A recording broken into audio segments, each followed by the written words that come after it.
now that I've done a lot more in terms of financial literacy and financial education, I know that sometimes we are driven by internal voices and voices we hear along the street, or people we look at and feel they're doing better than us, and you start making decisions which are not well thought through.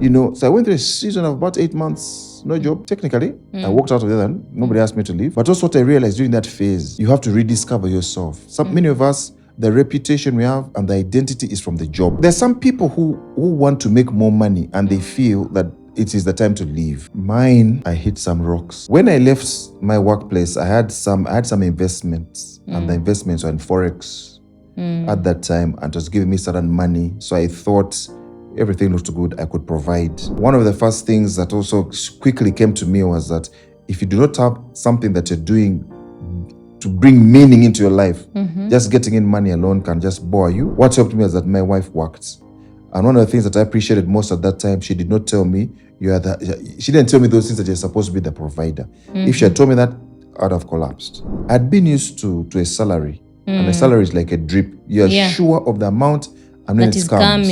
The first consultant that came in has a lot of money, and then because of the mentality that you've been employed, you think even next month I'm going to make the same thing. And there's nothing for the next 6 months. Because I've also done work with couples, I've realized that many men sometimes jump for the sake of jumping, for the sake of providing more money, because the spouse wants, the spouse expects, the person is not prepared. You are wanting to be self-employed. Is it Ugandan ego? Is it for the sake of the family? The world is becoming feminine. Let me say the workplace is becoming feminine. And what they mean by that is the workplace needs certain social skills. You need to listen to instructions, not feel bad listening to instructions, and then working at teams and stuff like that. And sometimes they're not necessarily, as good as that. So some people can get tired of that and say, I'm out of here. Different people have different seasons. Some people are just, they're employment material and they should stay there. They cannot initiate, they're risk averse, even delivery, things like time, some of the things you need, if you get into consulting, you must deliver.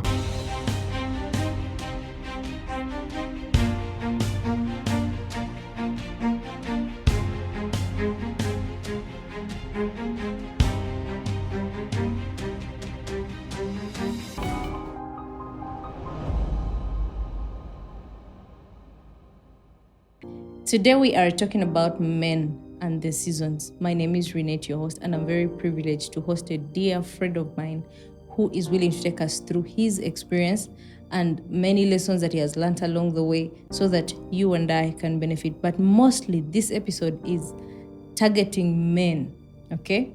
We are going to talk about men and their work seasons. What do I mean by work seasons? The different phases of life that men go through in their work, in their businesses, in their career life. And David is very experienced in this area. And I'm very sure that his journey will be so much inspirational to you and you will learn so much. So please join me as we welcome David Kabiswa. You're welcome, sir. Thank you very much. It's a privilege to be here and an honor. Watch some of your episodes and said there's quality here. So I hope I do you justice. Sure. Yes. I'm really honored to have you today. And I truly believe that your journey is one of a kind to learn from. So who is David? Who is David? David is the second born of a family of 4 boys. I didn't grow up with girls. Yes. So, and as you know, sometimes they say about second borns is that they're not they struggle to become like a leader as they're kind of competing with their firstborn and things like that. I went to boarding school quite early in life, Christian boarding school, and then that was in Kawale. Then I went to secondary school, mixed school, a little bit of a culture shock from the primary school that I'd been into, but it's also groomed me. Yes. And then I learned things like cricket, and I learned right early in my life that I was more of a group player rather than an individual player.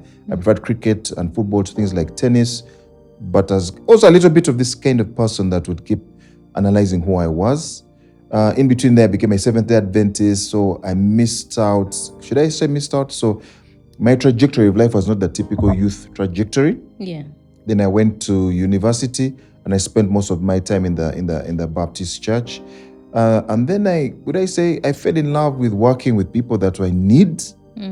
We did a lot of outreach in the Nakolabe area, HIV, people living with HIV/AIDS. It got to my heart too much, and then I decided, rather than look after people that are sick and dying, I want to get involved with young people. Yes. They should never have to go through this. Yeah. So I got involved in HIV/AIDS prevention, and I spent there a long time, 25 years. So when you start talking about men and their seasons, I'm wondering, did I just have one season or how many, But we'll talk. Yeah. Then after that, I used a lot of the work that I was doing to get into consulting, training, coaching. Because I said HIV/AIDS cannot be a career per se, but what can I get out of the work that I've done that can be of use to other people? Oh, yeah. And I'm married. Oh, yes. And ironically, daughters, no boys. Yeah. So having grown up with boys, now I'm with girls all the time. And a big difference when your boys fights and stuff like that, when you're with girls, there is love there, which sometimes it's kind of overpowering, but glad to have daughters, yeah. Really, thank you. That's very good to hear. I'm just knowing that actually you have only girls. Only girls. How many? 3 girls. Wow. Yes. That's good. Yes. That's good. Eldest is 27, so I better stop there so you don't think I'm very old. But yeah. We've already done the math. You're not old. You've done the math, so I shouldn't have said some of the things, right? All right, David. So I'm looking forward to laugh through this episode because, you're such humorous, thank you. I must say, and it's a very good attribute. Thank you. So today we are talking about men and seasons. Yeah. Now, men go through different seasons. Yeah. And these seasons particularly are work seasons. Career, formal employment, private ventures, businesses, consulting, and all that. Could you take us through your journey as an individual, about the seasons you've gone through? All right. The good thing, you're asking about my story. Yeah. Yeah, different stories, different people. As I told you, when I was involved in church, I started getting involved in helping people in the Nakolabe area. Yeah.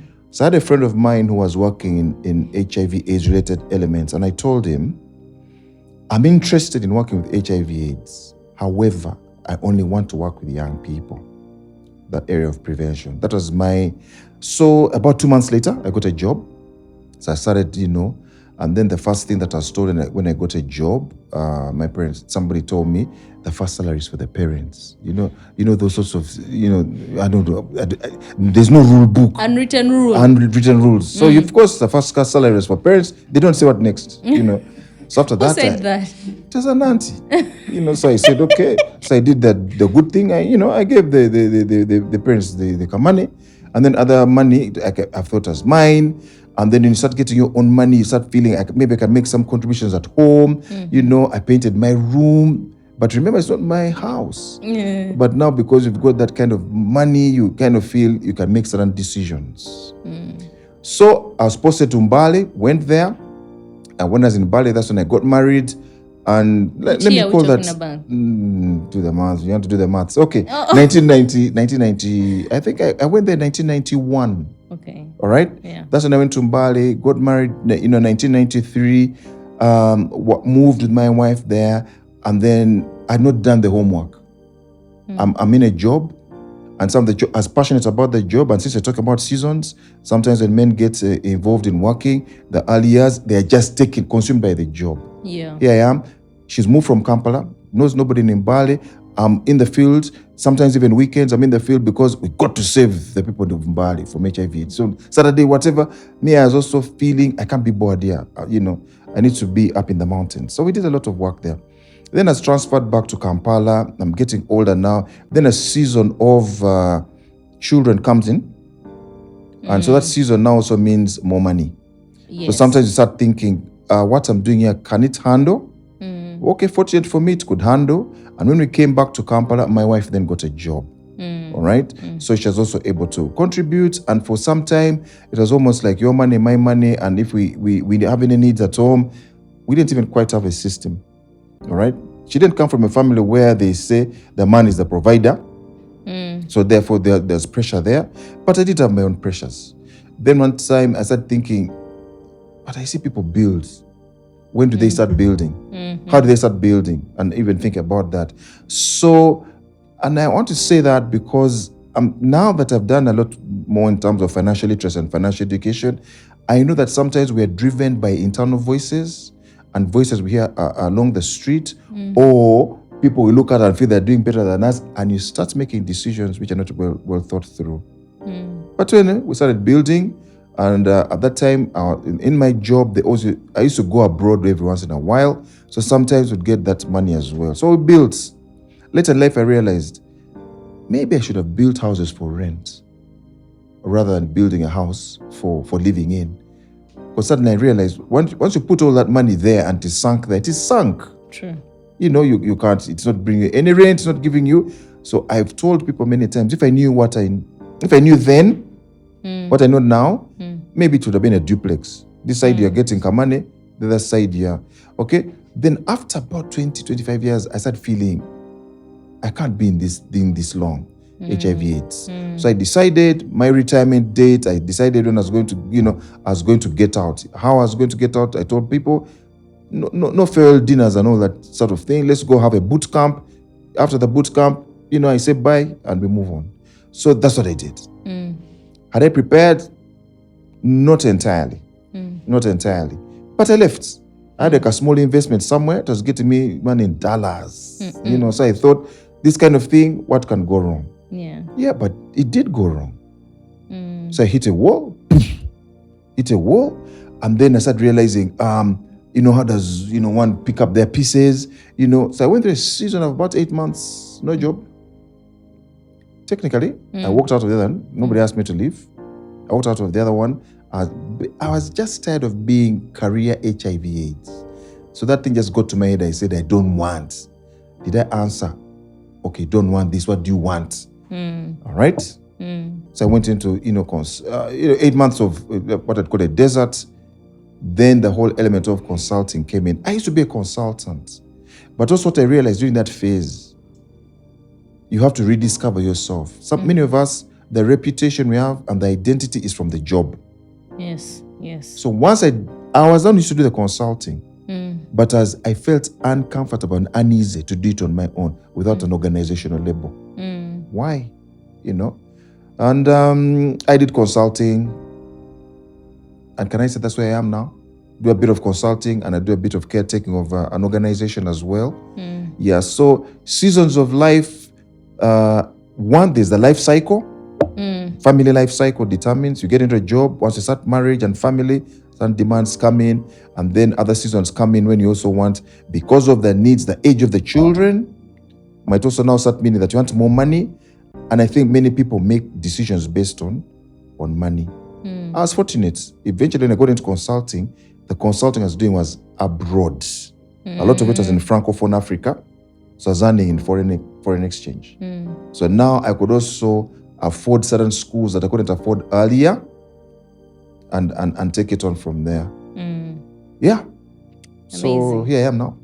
Amazing. I mean, seasons differ for different men. Yeah. And one of the questions that I've noticed men want to explore is usually, when is the right time for me to transition? Yeah. When is the right time for me to start my company? When is the right time for me to leave formal employment and start consulting? I mean, it feels good when you hear men sometimes say, I have started up this company, I've done this and this. But in your own experience and journey with men, at what time or when do you think is the right time? That's a simple question. The answer isn't that simple. There are different things for different men. There's sometimes, like I think was my situation, sometimes people just get tired of what they're doing now. Yes. And then they just say, I'm going. Yes. I've got a relative who was living abroad. He said, I'm tired of this place. He came back here. No plan B. All right? He came back here, no plan B. And, so he started from point zero, starting again. All right? Didn't realize what are the values. You've lived in Europe so long. What are the values here? They came with, their basic ideas. I'm going to do this. Can you trust the people here?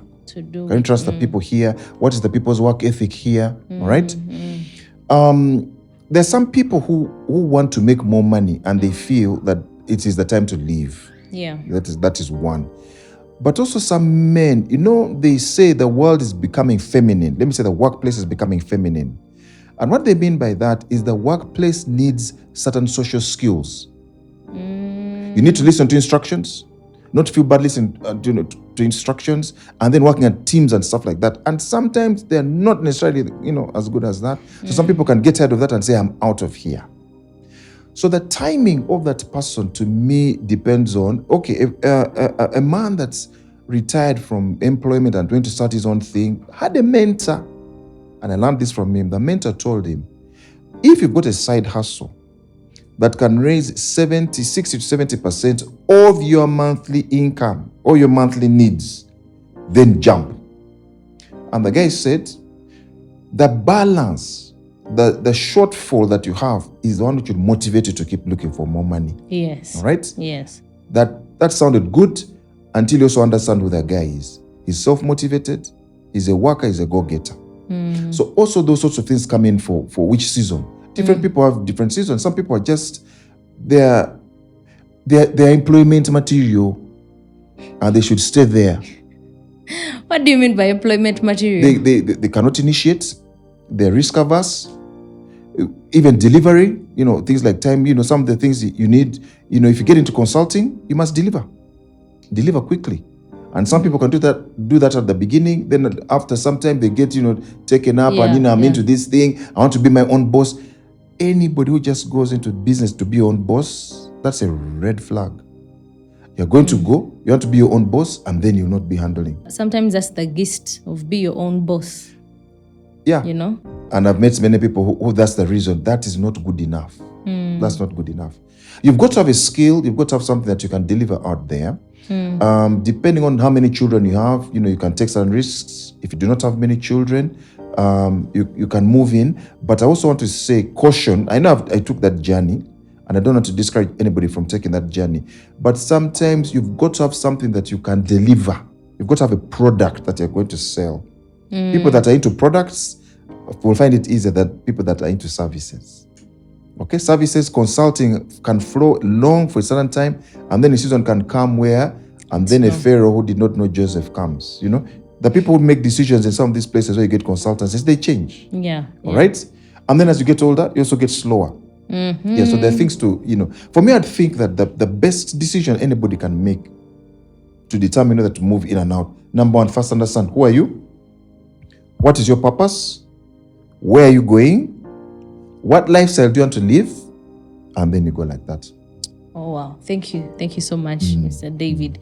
Now, going back to your journey, using your personal experience, when you left work and you went into consultancy, how was the transition like? How did the family cope? Because I know with work, there is certain money that is certain. Yeah. With consultancy, there is money that is uncertain. Now, how is the transition like, especially if you have a family that you have to provide for every day with uncertain money? Mine, I hit some rocks. Yeah. When I left my workplace, I had some investments, and the investments were in Forex at that time, and it was giving me certain money. So I thought everything looked good, I could provide. One of the first things that also quickly came to me was that if you do not have something that you're doing to bring meaning into your life, just getting in money alone can just bore you and things like that. I didn't get into consulting straight away. I went into another kind of employment. I thought God had called me out, so that was one of the things I'd known for a couple of months. I was going to get out. I told the donors, I'd set up the new leadership, and they'd gone on. And then I remember the first night when I had no job, the first thing that hit me, I didn't have a business card. And not having a business card was a big issue. And then after about 8 months of real struggle and being out of money, what helped me is that my wife worked.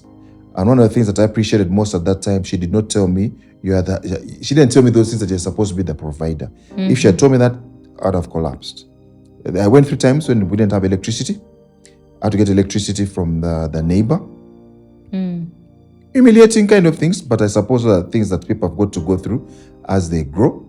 And then also sometimes water being off. So eventually I got into consulting. And once I got that, I knew I'd been used to a salary. And a salary is like a drip. You're sure of the amount and when That it is comes. coming. The first consulting that came in has a lot of money.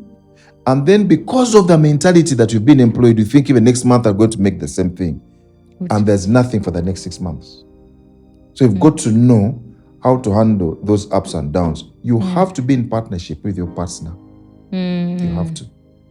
Now, with uncertainty in consultancy or private ventures, then what's the best way to plan for your finances?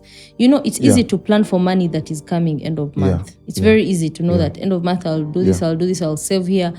But if you're not having that kind of money, which I think some men are going through right now, you don't have that formal job. How do you plan to ensure that the family is consistently provided for, much as there's no consistent income input? I like the word you use, consistently. And why I'm saying that is because most men, they've got the pressure of being the provider. And sometimes if their money is fluctuating like that, they can get a spouse who is not going to tolerate that, because one of the women's needs is financial security. True. So you've got to provide, regularly. What do you even say? One of the things I learned when I had a salary, I had read literature, financial literature, which would tell you 10% save, 10% tithe, 10% save, 10% invest. As long as that thing is regular, you will be able to do that. To provide, yes. The good thing, I'd also learned things like budgeting. Now, I got to this situation. The first money came, I sorted out all these sorts of bills, made happy, had party, let's be happy. Then the next month it didn't come. I said, okay. So I learned when money comes, the priority now is for you to put it aside. It's the first thing to do. It is to put it aside. So that you can get something and know that if we need this amount of money, this amount of, for this duration, just put some money aside, put it there for either, sometimes I'd even give it to my wife, so that that, that's going to take care of us for the next 6 months and things like that. So you've got to have that. Too many men, or many men that have come across, their sense of identity comes from their ability to provide. So if they do not have the money, the esteem goes down. That's a season. And sometimes when the wife is also giving them the money, they're still kind of seeming a little bit depressed, and the thing doesn't help them that much. And that's something I don't understand, because if you are at a point where you're not able to provide and somebody wants to step in and help, why do you still feel I don't even know how to put it. Why do you still feel less of yourself? I'd call it less of yourself. This thing they call provider is a very big thing. I do not know if you've heard even young people talk about, when they're talking about dating, then they look at a certain girl and they say, I'm not going to date that one. She doesn't need me. That's a psyche. It's basically saying, in fact, I do some bit of, relationship things as well. And I've asked somebody, what does that statement mean? Does it mean you can't handle the woman or you can't control the woman? All right? So I think a bit of it also means that the one who provides the resources is in control. So if you're not providing the resources, you are not in control. So there's that bit as well. So for men, it's about hierarchy.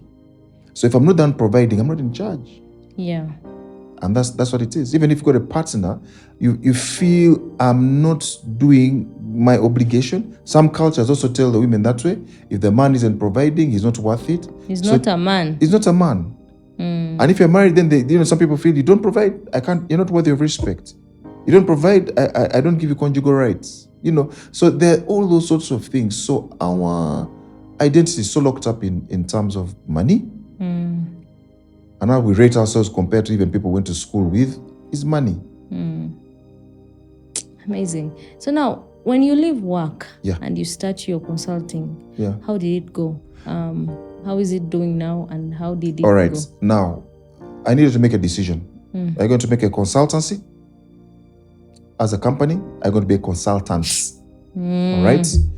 The one with the Initially, set up a consultancy, had a business name, bridge connections, all those sorts of things, email with that kind of thing. Problem, you're coming with the mentality of having been employed. There's all this thing. The first thing you do is to set up the place and stuff like that. Those are costs. Yeah. Those are costs. Then you get all these business cards. So, business card in our days, at least, it made you feel important. This is me, and stuff like that. Then you go to work out systems. Where do the consultancies come from? Who's doing the marketing and things like that? So I then had to choose to be a solo consultant. So if I was a solo consultant, what that basically meant is that I need to look for my own jobs. What worked well for me, because I speak French, what worked well for me was getting into the Francophone market. All right? So once I got into the Francophone market, that was good for me. And because I decided not to overcharge, because that I could be in control of my repeat sales, and the white people kept referring me one to the other. And so you that grew works your for clientele and all that. Yeah. Personal relationship, because sometimes when you have your own company, then you realize you've got people that are working for you, but people want you, not the company. There's something about consultancy which I want to understand. What is consultancy? What does it entail exactly? What does a consultant do when they wake up? Now, that's a very nice question, because I've heard even younger people say, after they've left and worked for about 5 years, that they're going to become a consultant. For me, I think this is what a consultant is. A consultant is somebody who, because of their experience and their years and work experience, comes and pours value into your work to help you move from point A to point B. They must add value. So because of adding value, for me, a consultant must know both the technical and the experiential. All right? They know how NGOs, whatever, they know how governments operate, they know how leadership is involved. They must know broader than the technical. So consultancy, basically put, is providing technical aspects into a job or something like that, an institution that can then help the people move from point A to point B. So you must add value. Yeah. Now, I've also heard and been in situations. Sometimes I was doing something long ago in Parliament, and then I also found out that the word consultant is negative. People think this is anybody who's going to do anything for money. All right? So doing some work there, he said, you're one of these consultants. Okay, are you going to be here for a long time? You guys just want money. There's one like that. I've been in consulting situations where I've done a consultancy, I've reached somewhere, then somebody says, from the data that we've got, they say, no, you change it like this, you change it like this. I walked out from some consultancies midstream. Because some people feel, as long as I pay you, that's it. You do what I want you to do. So, who is a consultant? What's a consultant? Those sorts of things can be tricky along the way. Yeah. Well, you mentioned something there about value, that you must be able to provide value. Yeah. What's the difference between value and skill? Is there a difference? Yes. There's a difference between value and skill. And this is what I would say. A person who provides value, number one, comes to your institution, feels for you, and wishes you well. And their primary motive is to help you move from point A to point B, and they're doing everything possible to ensure that you get there. Now, what some people do who have this skill, and I've been in a situation when the organization were two consultants, and then they asked one consultant, what about this thing? And then the consultant answered them and said, that one there is a different consultancy. So if you want that answer, you buy these products. That one is just doing a skill. All right? So they've given you the skills, but they've not let you know even how to deploy the skills. So the one who has value gives you the skill, shows you how to deploy the skill, and keeps checking on you to make sure that the deployment is working well for you. Thank you so much, Mr. Kabiswa. And I want us to go now to another segment. Yeah. And that is uncertainty in life. Men who are risk averse, you earlier said that is employment material. Yeah. Is that bad? It's not bad. In fact, for me, what I think sometimes what is bad is people thinking that all of us must get self-employed. Now, that's what I wanted us to go to, because the thing is that you find that many men compare themselves with other men. Yeah. Maybe men who have moved out to start their stuff. You're still employed. You still feel like one day you'll also move out. Yeah. And it's for sure, it's not every man that should move out. So how does a man tell if he's the one to move or if he's the one to stay? If his life is meant for employment? All right. I'm going to put it philosophically in a sense, and I'll say this. Because I've also done work with couples, I've realized that many men sometimes jump for the sake of jumping, for the sake of providing more money, because the spouse wants, the spouse expects, the person is not prepared. The next thing that I've also realized is that most people, even when you're doing things like business planning, most people are more optimistic about what's going to turn out than what actually turns out. And some people, it turns out well. But remember, the moment you jump out like this, if we're assuming that the average, you're going to die at 70, you've jumped out at 40, those are 30 years that are going to do something. Yes. And even if things have worked out well, have you thought about the 30 years? So by saying a little bit philosophical, I meant this. Many people have not plotted out what they want out of life and where they're going to go. Where do you want your children to go? They're not so sure. They think the money will determine. And so they get in those sorts of things. So I think a man who was self-aware knows that for the sake of where I want to go, I'll stay in this job and not feel bad about it. For me, I think that's well and good for them, all right? The one who feels that they can hustle, but you must have support structures and pillars and people that will work alongside with you. If you don't do that, it's going to not be too good for you. All right? Wow.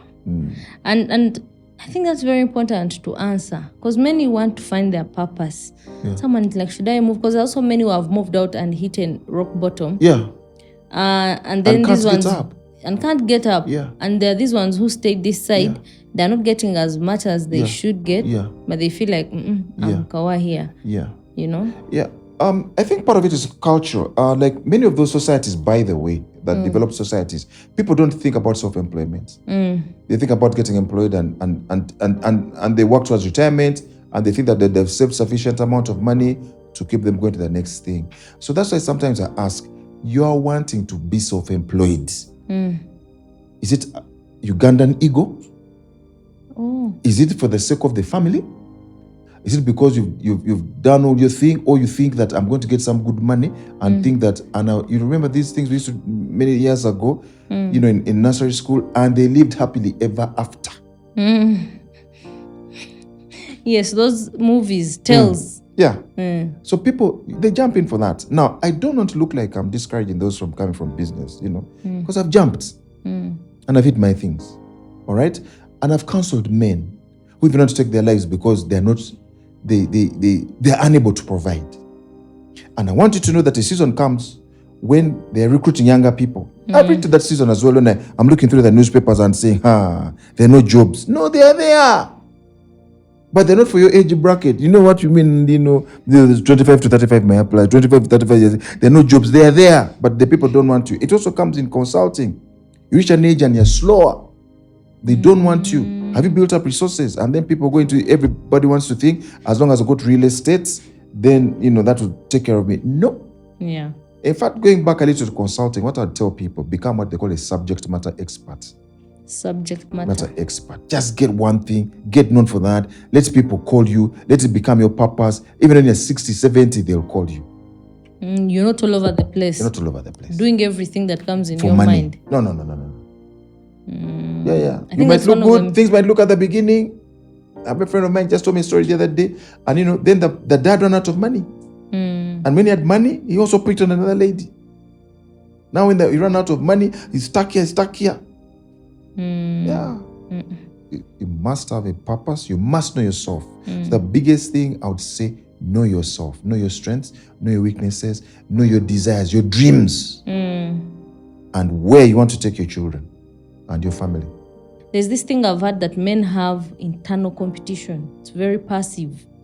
It doesn't come off very strongly. Strong. It's not obvious. It's not obvious. They look like they're all okay. Yes. They talk about games. Yes. They talk about Yes. this and that. Yes. But deep down, Yes. they feel they We're compete with. we're competitive by nature. Yeah. And that's even sometimes in marriage. People conflict because we are very hierarchical. Mm-hmm. When we go into a situation, we size up easily, and I know this, and we know how to position, and we know how to relate. Right? So now, when you're with your wife and then she makes a comment and says, we need to go and visit so and so, you're already thinking, why? It's a better place. Let her say, those guys have a good car. The man is hearing something different. He's hearing that that guy is better than ours. That's not what you said. Basically, that's what he had. So men are competitive by nature, and yes, it can be passive, and sometimes, it can get out of hand. But sometimes there's an element where competition can be positive. If it doesn't consume you, it stretches you. Challenges Become better. you. Become better. Do more. Don't just sit there and say godliness and contentment is of great gain. No. Stretch yourself a little bit and stuff like that. Yeah. It's when you become a workaholic because you have to make the money, because of the competitive things. Sometimes there's an expression which goes, you buy what you don't need to impress people you don't like. Now that's when it's consuming you. But as long as it's helping you feel to improve your version, version Kabiswa A, version 2.0, then I'm at version 4. By the way, upgrade. I like improving my versions. Yeah. Now we're you on must 7.0. You must have a version, but you must compete from improving yourself. I must be better than yesterday. That competitive thing is okay. But too often, when we had left campus, after a year, one of the guys we were working with was in Bangkok and he's driving. As I say, in NGOs using taxis, you go to Mbale and stuff like that. Sweating on borders. Yeah. But that competition, men have it. Let not that be the reason that you've jumped out of a job just to look like ABCD is doing well. Because many things, as they say, the grass looks greener across the fence. Yeah. Until you get there and you realize it's not that green. It's artificial turf. Oh, yes. That's so true. It's these green carpets now that we see these days. Hey, man, there's grass there. No, it's a green carpet.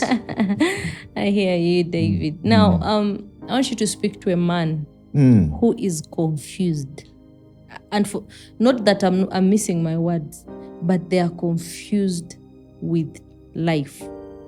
They've tried out many things and they've failed. Tried out many things as in trying out many opportunities? Yes, they've tried out opportunities, they've tried out ventures, they've tried out consulting, they've tried out private work, and things have failed. They've tried to find their place in the market space, and they're starting to think otherwise. Now, what otherwise meaning what? They're starting to think maybe I'm useless, I'm hopeless. Exactly. Okay. They've lost many years doing something that has crushed. What would you What would be your advice to such a man? You ask a deep question, and I'll start this way. Most of us as men, or even as people, we're not socialized to ask for help. All right? So sometimes that's where I'll start. There's a person that I follow. It's called Les Brown. I have virtual mentors because sometimes I don't get people like that around. He says this: ask for help not because you're weak. Ask for help to remain strong.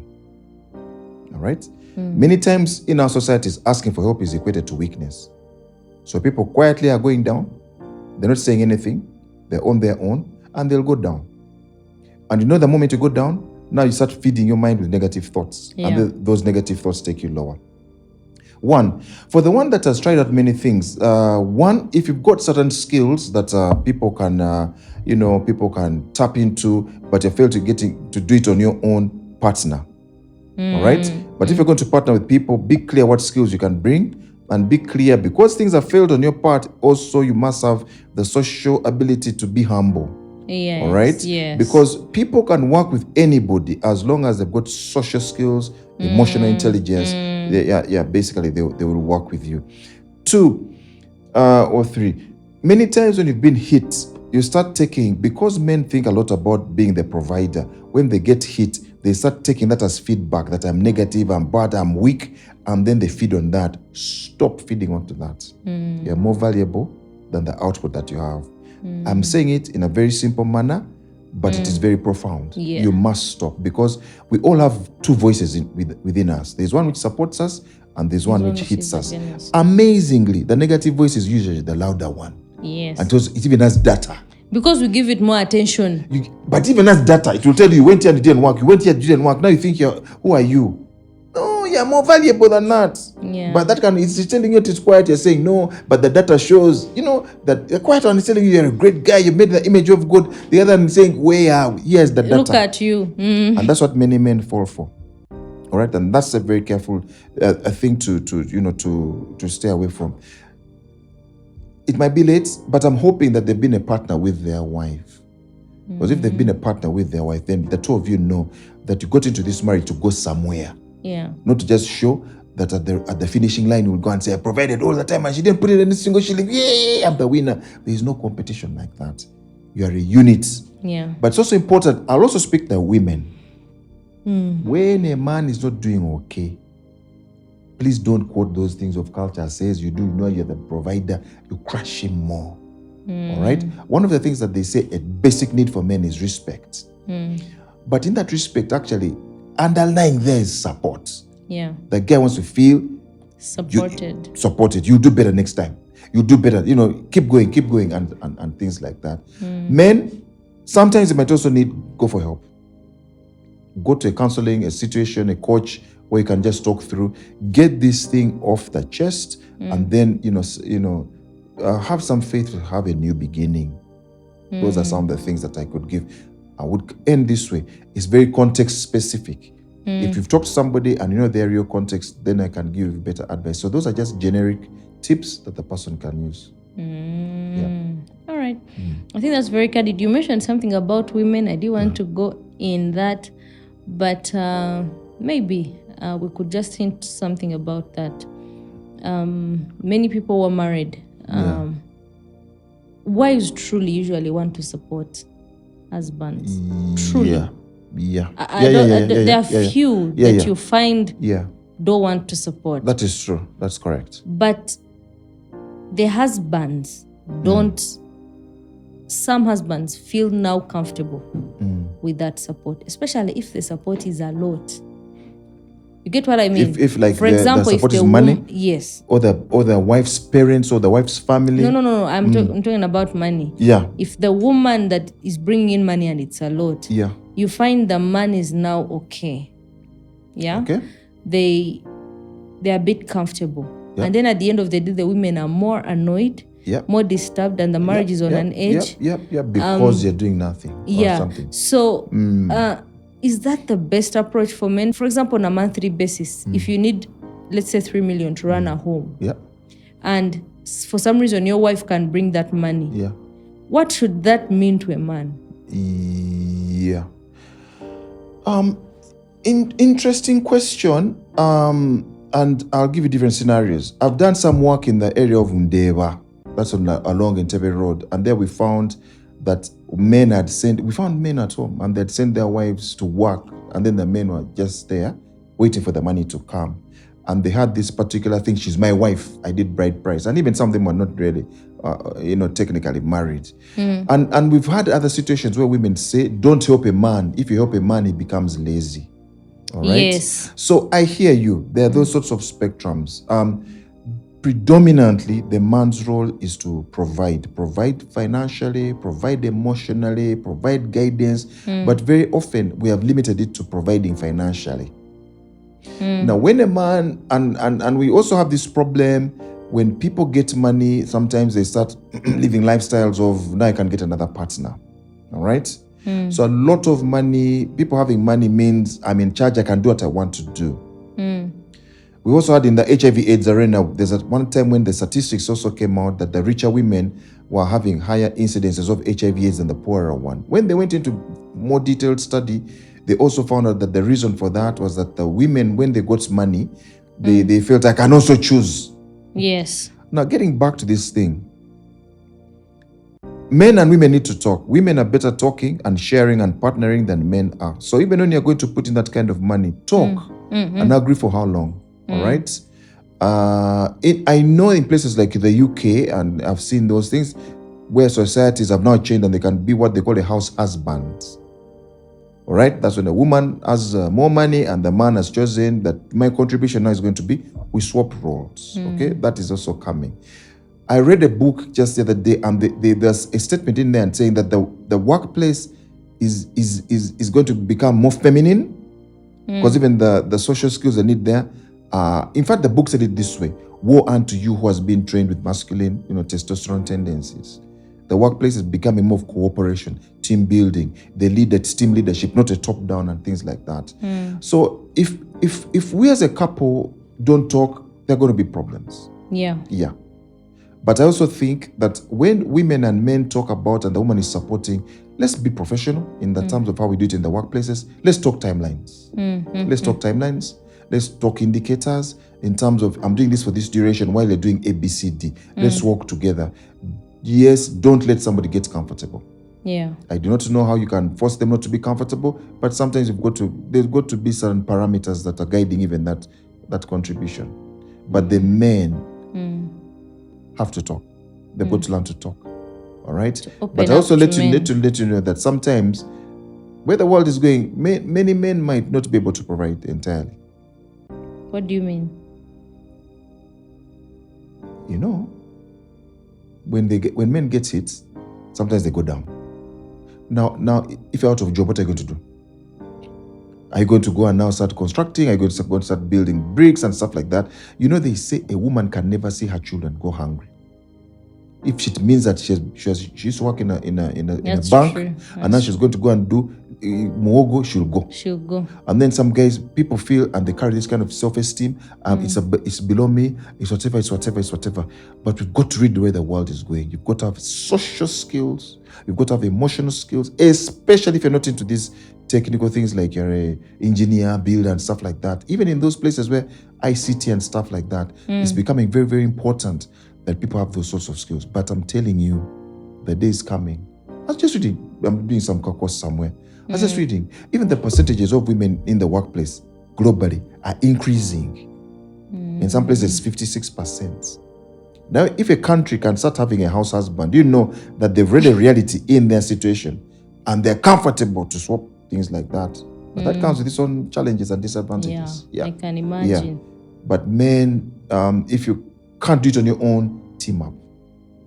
Sure. Team up, partnership. If you don't have enough, partner with somebody. And once you're going to team up, please don't take ego there. Organizations work well where there's partnership and cooperation. We do struggle with it, I'll let you know. But when you go there, you want to talk big, you want to talk this, you want your idea and whatever. And sometimes that's why we talked about men leaving jobs. We didn't even talk about them being fired.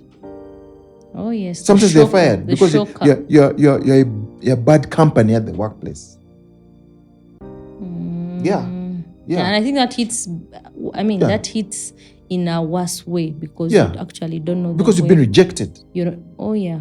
And then when you're coming to get another job, the other voice I talked about, which is inside you, reminds you, but boss, this is what happened. You're not that good. You're not that good. All right. And then, but in your domain at home, you have to, be like the lion in charge of this kind of thing. You can't let them know. All right, get another man where you can say, guys, how can I style up? How can I, make things better than this? Okay. One of the last questions that I have is in that line that you just submitted on. And it's on, men talking to other men. Like you say, get someone to talk to. It's not an easy thing, I think, with men. How and what can they... Yeah. How easy is it for them to find somebody? Somebody might want to open up, but who should they open up to? Yeah. Secondly, what are some of the things they need to look at in somebody before to be able to opening up to them? One, I'll start with that one. What do they need to look out for in somebody? It is programs like what you're doing. If people, it's when people watch that, then they can know, maybe I can get back, I can write into your program and ask, can I get the contact of the other person? Because they have got a bit of a feel. It's almost like a taster of what that individual does. I told you I do some work in terms of, marriage counseling. No, I wouldn't even, just marriage courses. You know what? One word I never use to men, I never use counsel. I never use counsel. Because I know no man would ideally want to go and feel under somebody. When they tell me that I've got calls and people say, man, they've told me, they've sent me a counselor. I said, no, I'm not a counselor. I talk. Because they don't want to hear anything called counselor. They feel some feel I've got to be on your side. Start when you're counseling me, it's like we're equal. And then the woman has whatever. And that's not what's going to happen in a counseling relationship. So once I tell them, no, I don't counsel. We talk. After you talk, you decide whether you're going to need a counselor. Now that guy comes into a situation feeling neutral and whatever. And accepted. And he feels somebody's going to listen to me and he's not going to give me solutions. I've been in other situations where we agreed to meet at, I think, was it 5 o'clock or 6 o'clock? And then the guy was late. So I was talking with the wife, talking other things. And then the man came there. Yeah, I'm sorry, I'm late. I'm sure you've talked already a lot about me and whatever. I said, boss, no. Well, on other things. Because I knew. People always feel who gets the word in first is the one who's going to be listened to. So men, get to identify people that can give you open, honest discussions and are willing to listen to you first. Because also as we're not extremely good at listening. When somebody talks, you say, hey, it's like my situation. And then, so who is talking? All right? So they've got to get into situations where people can just talk like that and, but they can only know them if they've seen them somewhere and heard them somewhere. Or if a close friend has made a reference. I get many people referred to counselors, and I know I've also interacted with counselors, and their concern is some of the theories that they've come across and, and wanting to fix you more than, so that and there can be true. It's amazing. Thank you so much, Mr. Kabiswa. I feel like you've given it different perspectives, and any man at any season might find something. I don't know if there's any other thing you want to talk about or share your experience on in your experiences dealing with men. I'll just say this. I've been once or twice on a show like this, and I've asked myself, why don't men watch things like this? So for what I'd want to say, it's okay to watch shows like this and get help. Because many times, people are talking and they say, there's a ladies' things. No, they're not ladies' things. Those are life things. Because until you get a perspective like this, you'll not know what to, tell your young man. We're talking about men and their seasons. Some of the seasons, if the man has boys, how is he mentoring them?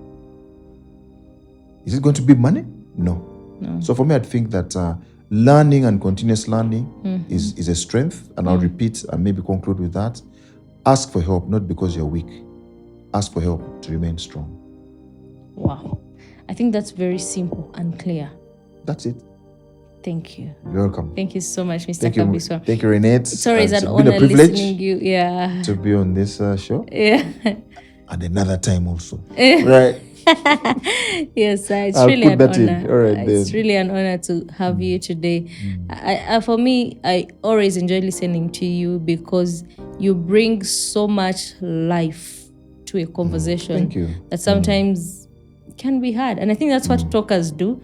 I feel like that sometimes is just therapy to somebody who could be going through something, and as they are starting to speak, you bring this spark. You tell them, man, life is not that serious. Come on. Yes. You need to enjoy the moment. You need to, I just love that about you. Thank you. And I think you're very incredible.